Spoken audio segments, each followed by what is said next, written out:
Hello, in this video I'm gonna show you how we can enable and disable app notifications on OnePlus Nord for 5G.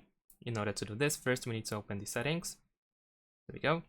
In the settings, we want to scroll down to find and go to notifications and status bar. Over here, if you scroll down, we will find apps that have sent you notifications and they are sorted by recent. We can also tap on the recent text in order to switch to something else. So for instance, you can go to all. And over here, you can tap on one of these apps that you want to manage.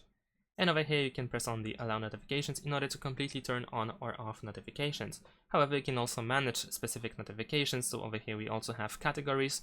Some of them can be set as silent. Some of them can be simply disabled, allow to not use them at all.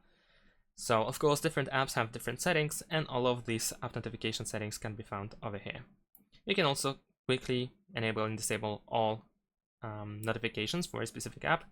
And in order to do this, first we need to go to manage all over here, and then we will find those apps which can be enabled and disabled by simply pressing on the slider on the right side. This is how we can quickly enable and disable whole app notifications. Thanks for watching, leave a like and subscribe to my channel, and see you in my next videos. Bye!